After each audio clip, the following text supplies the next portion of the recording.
Welcome back to Blind Man Morris, and today it's all about universal joints. And the universal joints are situated at either end of your prop shaft. And because the Morris is a rear-wheel drive car, the universal joints are really important and are probably the weakest link and need to be looked after and checked. And today we're going to check them, and I can show you how to maintain them.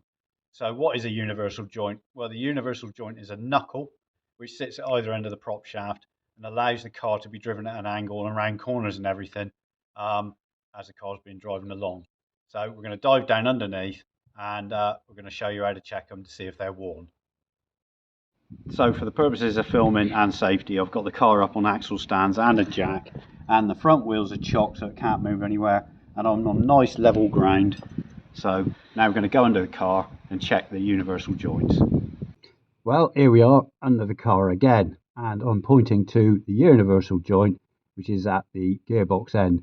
And as you can see, this knuckle here, well, they call it a spider in a book. It's got 4 legs coming off there, and it's got a grease nipple on it for the maintenance. So I can probably spin that. Look at that. I can spin it around because the have I gone too far? No, it's just below your finger there. Oh, right, let's spin it around. No, yeah, there it is. You go. I'm looking at it now. So, and there's the grease nipple.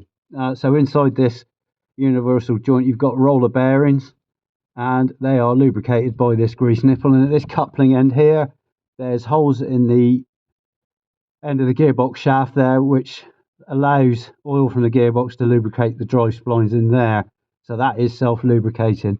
So to check the wear on your universal joint, you need to not worry about the rotational movement because that's normal. You need to hold the prop shaft. I've got a cat sitting on my legs, and I'm going to give it a good old, and as you can see, there's absolutely no movement in that or wiggle at all. Now I'm going to try vertical movement. What are you trying to do? Separate the two? Yeah. Okay. So there's absolutely, I don't know if you can see what I'm doing there. What I'm looking for is any sort of play in this joint here at all, in these legs, because that's what's going to give you issues further down the line and eventual failure. I mean, you'll know anyway because the symptoms are rattling, which is looseness in this prop. You'll get rattling, and if the bearings are dry because you haven't been greasing them, it will start making a noise, like a slow, grinding sound. Eventually it will turn into a shriek and then failure, but you'll get rattling first, and vibration is the other thing, and a clunk. When you change gear, you can get a bit of a thump from really loose universal joints. It may not be the universal joints, it could be the differential, but I'm going to do a totally different video on checking out your diff. But I'm mostly concerned about the diffs, universal joints on your prop shaft here. So as you can see, there is no, other than the rotational movement, which is what you get. I can't move it laterally or vertically at all. It's absolutely solid, so that's okay. So while I'm here though, and I greased this car before we went away the other day, but while I'm under here and it's all propped up, I'm going to give it 3 strokes of the grease gun, because you can't ever over grease them. There you go. So that's that end done. So let's go and check the other end. So here we are at the differential end.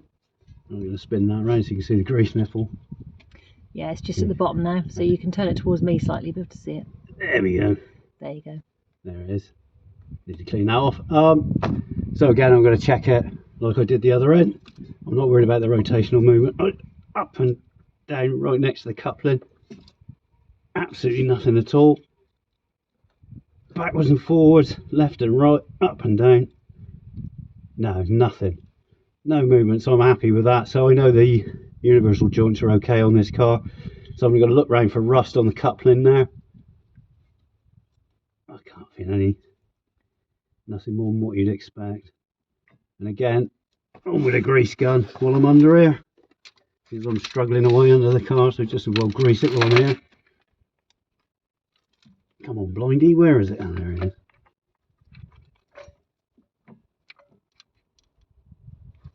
Three strokes of the grease gun, and that's those lovely, oh, I like that sound, that's the roller bearings greased. There we go. Bit of play on this to check the diff in the next video. And that's your universal joints. If you needed to change them, if you found that you had Yeah, so they're not actually, this is the weakest link in the drivetrain, is the universal joints. If there is usually any issue in your prop shaft, or you've got a bit of thump when you're changing gear, check your universal joints first. It's one of the cheapest things to change.